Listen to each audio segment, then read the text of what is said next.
Então, percorrendo esse critério, esse roteiro que eu lhes passei, você vai definir o juízo competente, né? O que nos associa aqui à ideia da garantia constitucional do juízo natural, que nós tanto falamos aqui, né? A prévia determinação das regras de competência, a vedação à criação dos tribunais de tribunal de exceção. Ninguém pode escolher ninguém, nem o Estado escolhe um tribunal para julgar uma causa, nem as partes escolhem um juiz para julgar suas causas.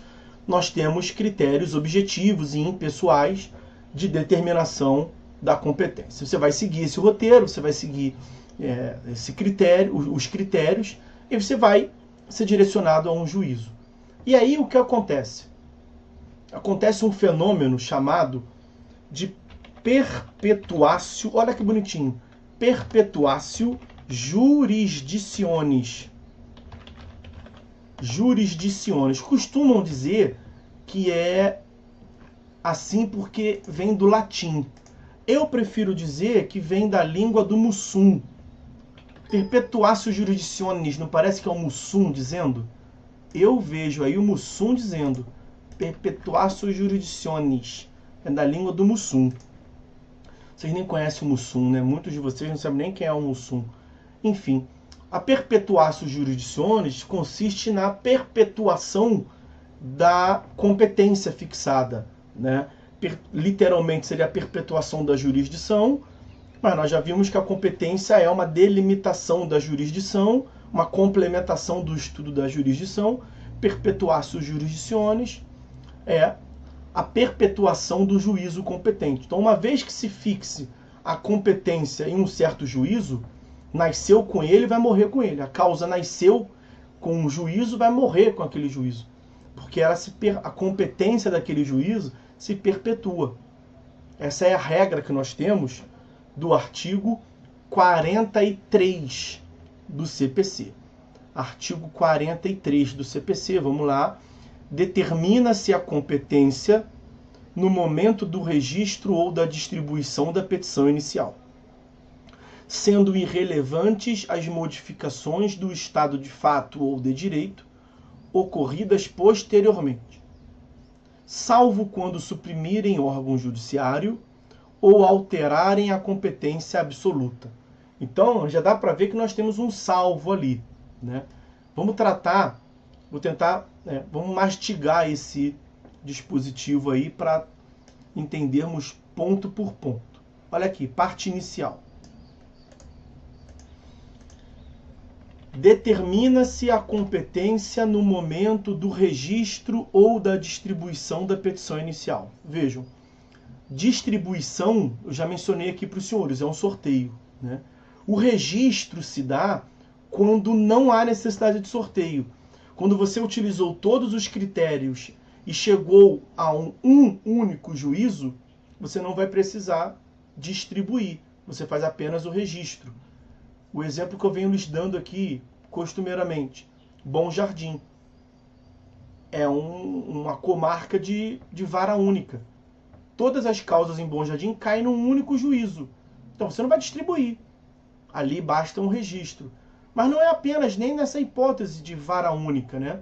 Pode ser no Rio de Janeiro. Quer dizer, é até uma vara única, mas não é numa comarca de interior apenas. Vara de registro público no Rio de Janeiro tem apenas uma. Se for uma matéria de registro público, será direcionada para a vara de registro público. Mesmo que seja nesse emaranhado de juízos no Rio de Janeiro, que são vários, mais de 50 varas cíveis, mais de 15 varas de ofício sucessões, uma infinidade, mas em matéria de registro público tem uma. Então aí você não vai distribuir. Sempre que você acertou na mosca o juízo, utilizando os critérios, você não distribui, você faz o registro. Então a diferença de registro e distribuição é essa. Por que falou ali petição inicial? A petição inicial, petição é a forma como, em geral, as partes se comunicam com o juízo, né? As partes vão peticionando e vão se comunicando com o juiz. Exceção feita às audiências, né? Na audiência, as partes se comunicam oralmente mesmo com o juiz. Mas como a audiência tem uma ou outra, na imensa maioria dos casos, as partes se comunicam com o juiz por meio de petição. Fazem petição, assina, protocola. Faz petição, assina, protocola. Tem uma petição que dá início ao processo. É a petição inicial. A petição inicial é elaborada pelo autor. E o artigo 319, nós não vamos estudar a petição inicial aqui agora não, tá? Estou só fazendo um apanhado. O artigo 319, no inciso 1º, vou lá pegar para mostrar para vocês.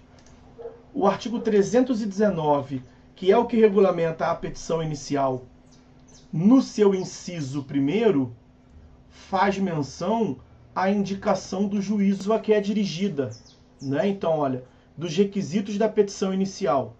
A petição inicial indicará o juízo a que é dirigida, o juízo competente. Então é na petição inicial que a parte autora, né, vai indicar o juízo competente. Essa é a parte inicial do artigo 43, ok? Determina-se a competência no momento do registro ou da distribuição da petição inicial. Parte final. Sendo irrelevantes as modificações do estado de fato ou de direito ocorridas posteriormente.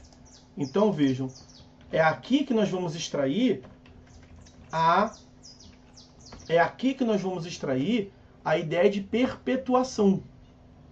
É irrelevante, pouco importa se houver modificação no direito, se a lei mudar, ou se aspectos fáticos da causa mudarem. Quer ver? Foi fixada a competência, juízo natural, garantia constitucional, regras de competência observadas na Constituição, na lei, normas de competência originária, normas de organização judiciária. A parte na petição inicial indicou, regra geral, foro de domicílio do réu. Então propôs a demanda no Rio de Janeiro porque o réu tem domicílio no Rio de Janeiro. Aí depois vem uma lei e muda o CPC para dizer que a regra vai passar a ser o foro de domicílio do autor. Mudou a regra. Aí suponha que nesse caso aí o autor tenha domicílio em Niterói. Vai mudar a competência? Não, mas mudou a lei. Mas a lei, o artigo 43 está dizendo que mudanças no direito serão irrelevantes. Por quê? Porque vale nas demandas propostas. Essa nova lei vai ser aplicada para as novas causas, para as novas ações distribuídas. Não vai ser aplicada para essa que já foi distribuída. É a irretroatividade, que é a regra, né? Esse primeiro ponto. E também são irrelevantes as modificações no estado de fato, no aspecto fático. Quer dizer, a demanda foi proposta no Rio de Janeiro porque, seguindo a regra geral de domicílio do réu do artigo 46, o réu tinha domicílio no Rio de Janeiro. Aí, um ano depois da propositura da ação, o réu se muda para São José do Passa Quatro. A ação tem que acompanhar o réu e a demanda tem que ser levada para São José do Passa Quatro? Não. Porque importa que o réu se mudou porque quis, o problema é dele. O que importa é que quando a propositura da ação, quando do registro ou da distribuição da petição inicial, o autor mandou bem. O autor seguiu o ordenamento jurídico. Então essa é a regra. Você vai observar as regras de competência no momento da distribuição do registro da petição inicial. Pouco importa o que acontece dali para frente. Ok? Mas nós temos a exceção. E aí falta ver a parte final. Salvo quando essas modificações... Então, ó. Parte final do dispositivo. Salvo quando suprimirem órgão judiciário ou alterarem a competência absoluta. Então, ó, estamos diante de exceções. Exceções a perpetuatio jurisdictionis, a perpetuação. Então, são hipóteses em que a causa vai sair de onde começou. Quais são as exceções? A primeira delas, supressão do órgão judiciário. Percebam bem, senhores. Imagine que essa mudança do direito, né? A lei diz que pouco importa mudanças posteriores do direito. Mas imagine que essa mudança posterior do direito tenha sido a extinção da vara que o teu processo tramita. Como é que você vai defender a perpetuação da competência daquele juízo que não existe mais? Como é que você vai defender que o processo que nasceu lá tem que morrer lá, começou lá, tem que terminar lá, se esse lá não existe mais. Então o teu processo está na 53ª Vara Civil do Rio de Janeiro. Aí o Tribunal de Justiça, o país está em crise, não tem como manter tanto órgão assim, acha por bem diminuir a quantidade de varas cíveis. E vai acabar com aquela 53ª Vara Civil. O teu processo não vai continuar lá. E aí, nesse caso, nós teremos uma redistribuição. Todos os processos que estão nesse órgão que não vai existir mais, vai para um órgão do Poder Judiciário chamado distribuidor, que é o competente por realizar as distribuições, e esse distribuidor fará um novo sorteio. E aí o teu processo vai passar por um novo sorteio e vai para uma das 52 varas cíveis que restaram. Aqui não tem dúvida, né? Me parece fácil esse caso. Se a mudança do direito veio para matar o órgão que o teu processo tramitava, você provavelmente não vai querer defender que o teu processo vai continuar lá, porque senão tu não vai ter julgamento no teu processo. Ninguém vai defender isso. Então essa é a primeira exceção. A segunda exceção é a alteração, a modificação da competência absoluta. Então uma mudança no direito que modifique, modificação de competência absoluta do órgão judiciário. Então o teu processo tramita na 53ª Vara Civil. E aí, o órgão de cúpula do Poder Judiciário Fluminense, lá na presidência do TJ, chega à conclusão que tem vara civil demais e tem vara empresarial de menos. E tem tido muitos problemas empresariais. Tem que criar uma vara empresarial nova. Mas é o seguinte, não tem dinheiro para criar uma vara do zero. Não dá para manter tudo que está e criar uma vara nova, porque está em crise. O que eles pensam em fazer? Vamos remanejar. E geralmente só para vara civil, né? Porque tem muita vara civil. Então, a 53ª Vara Civil, que é onde teu processo está, vai deixar de ser uma vara civil. E vai passar a ser uma vara empresarial. A tua demanda lá, que é para cobrar merreca lá do teu vizinho, de um devedor qualquer, não pode mais ser julgada por aquele juízo, porque o juízo passou a ter competência apenas empresarial. Tu não é uma empresa, tu não está discutindo questões de empresariais. A tua causa não se enquadra na temática de competência empresarial, até porque senão estaria no lugar errado, né? Tu tem que estar numa vara civil, não numa vara empresarial. Se o juízo que você está passou a ser uma vara empresarial, é claro que você não pode continuar lá. Muda o exemplo. Ao invés de ter sido transformada a tua vara civil, né? A tua não, né? A vara civil onde o teu processo tramitava. Ao invés de ter sido transformado numa vara empresarial, foi transformado numa vara criminal. Aí fica mais claro, né? Vai julgar crimes. Vai julgar tipos penais. E não dívidas, não aspectos cíveis. Então o que vai acontecer nesses casos? Mais uma vez, todos os processos serão devolvidos para o distribuidor, que vai fazer a redistribuição. Vai pegar o teu processo, passar por um novo sorteio e vai distribuir para uma das 52 varas cíveis que sobraram, no meu exemplo aqui. E aquele juízo que passou a ser uma vara criminal vai receber novos processos que virão das outras varas criminais para ficar equacionado. Ou se virou vara empresarial, que era o exemplo inicial, vai receber novas demandas redistribuídas das outras varas empresariais, que vão passar pelo distribuidor também. Ok? Então, são duas exceções previstas no próprio artigo 43. Qual é o drama aqui? O drama é que essas não são as únicas exceções. Não são as únicas exceções. Nós temos uma terceira exceção que está prevista no artigo 45, que é a modificação da competência em razão da intervenção da União. Modificação da competência em razão da intervenção da União. Aqui não tem muito o que falar, não. Ó.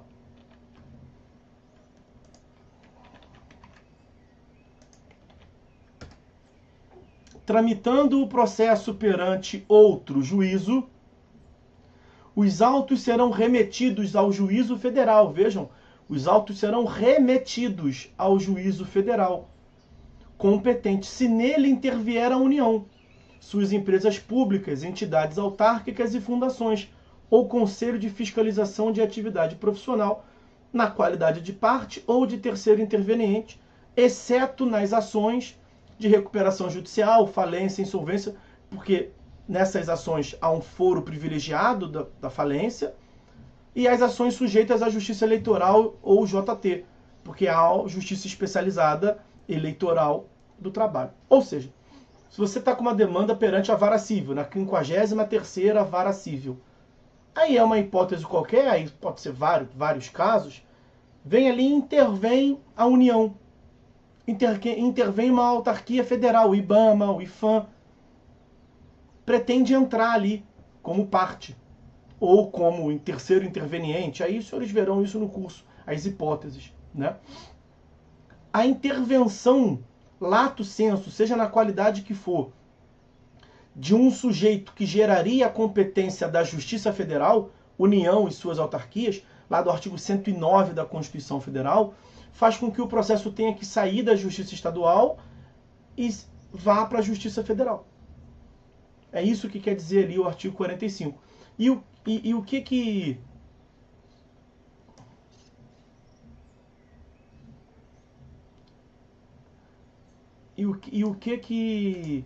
é importante saber aqui?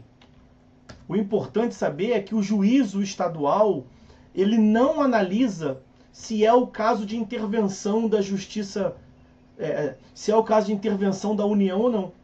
Quer dizer, não compete, o mais importante é saber que não compete à Justiça Estadual permitir o ingresso da União. Então, a Justiça Estadual está vinculado com a participação da União ou de suas autarquias a mandar os autos para a Justiça Federal. O que pode acontecer é, batendo na Justiça Federal, o juiz federal olhar e falar assim, não, a União tem que participar, não. Nada disso, União, tu não vai entrar, não. Ele vai devolver para o juiz estadual. Porque é uma competência exclusiva da Justiça Federal se pronunciar quanto a esse ponto. Nesse respeito, nós temos as súmulas 150 e 224 do STJ. A súmula 150 é a mais importante, que vai dizer que compete à Justiça Federal decidir sobre a existência de interesse jurídico que justifique a presença no processo da União.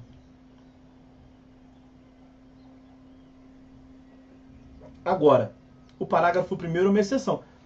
Os autos não serão remetidos para a Justiça Federal se houver pedido cuja apreciação seja de competência do juízo perante o qual for proposta a ação.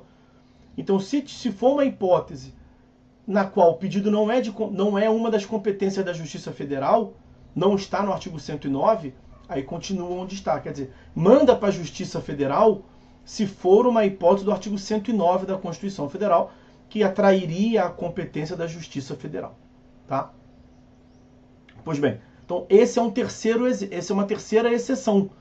Estamos vendo as exceções quanto a perpetuatio jurisdicionis. A primeira exceção é quando o órgão jurisdicional onde tramita sua ação não existe mais. A segunda exceção é quando for modificada a competência do órgão jurisdicional. A terceira exceção é o artigo 45, a intervenção da Justiça Federal. A intervenção da União, que provoca a remessa à Justiça Federal.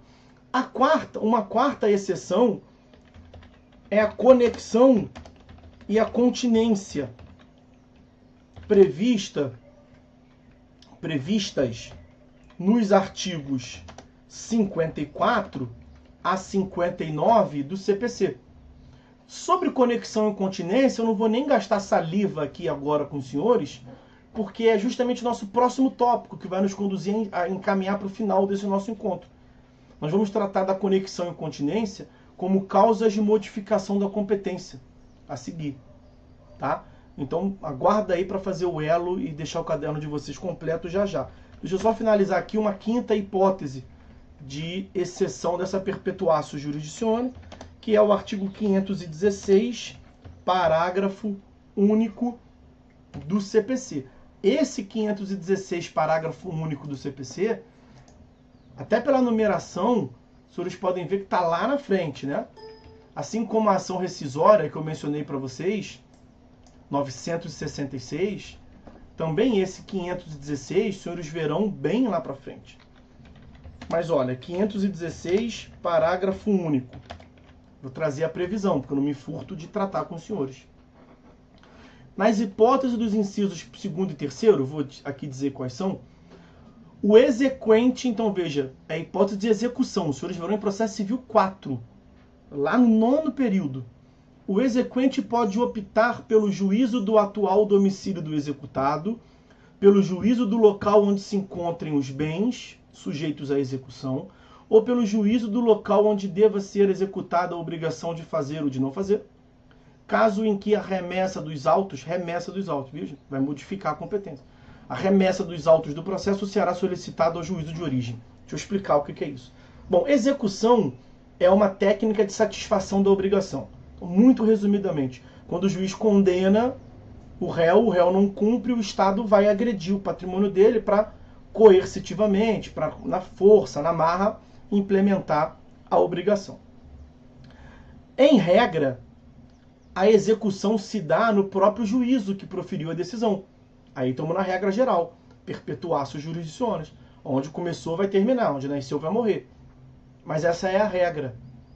Porque pode ser que, sendo do interesse do exequente, na fase de cumprimento de sentença, nessa fase que se visa, que busca a execução do julgado, o exequente busque tirar os autos de onde esteja e remeter para outro lugar. E aí por quê? Para fazer sentido na cabeça dos senhores. O nosso processo está tramitando na 53ª Vara Civil do Rio de Janeiro, não é? Nosso processo imaginário. Por quê? Porque há 10 anos atrás, quando começou o processo, o réu tinha domicílio aqui no Rio de Janeiro. Regra geral, artigo 46. E agora nós ganhamos o processo e queremos executar. Queremos agredir o patrimônio do réu para entregar o dinheiro para o nosso cliente. Sei lá, 500 mil reais. E aí a gente faz uma consulta de bens e pasmem, meus senhores, o réu não mora mais no Rio de Janeiro, não tem domicílio no Rio de Janeiro, não tem nenhum bem no Rio de Janeiro. O réu é um multimilionário, ele tem patrimônio, mas nenhum dele no Rio de Janeiro. Você imagina que o réu é um fazendeiro em Goiás. Tem cabeça de gado, tem trator, tem fazenda, bens imóveis, mas lá em Goiás. E o réu mora, sei lá, a fazenda é no interior de Goiás, vai saber, não sei porque deu o exemplo do estado de Goiás, mas então é no interior de Goiás e ele tem residência na capital. Acho que é Goiânia, né? Só deve ser Goiânia, capital de Goiás. Para onde você pode levar esse processo? Para onde o réu, o executado, tenha domicílio atualmente, para onde se situem os bens dele, porque quanto mais perto do patrimônio você tiver, melhor. E aí vai ficar a escolha do autor. O autor pode deixar o processo onde ele está? Pode, a regra geral do artigo 43, perpetuatio jurisdicionis. Mas a lei trouxe aqui, na fase de execução, uma opção a mais para o autor. Né? Olha, filho, se está ruim de você executar aí, porque vai dar trabalho, né? Você vai ter que ficar expedindo carta precatória, vai ser muito mais difícil. Por que você não tira o processo daí e manda para cá? Porque já passou muito tempo, enfim, essa é a lógica. Tá? Então, 516, parágrafo único, acho que deu para pegar bem a ideia, é uma exceção também a perpetuatio. A lei permite que saia de onde esteja e vá para o domicílio atual do executado, onde se encontrem os bens, e sendo uma obrigação de fazer ou não fazer, para o local onde a obrigação deva ser cumprida. Ok? Aqui no tópico 4, nós falamos da conexão e continência. E nós vamos tratar da conexão e continência justamente agora, que são as causas de modificação da competência.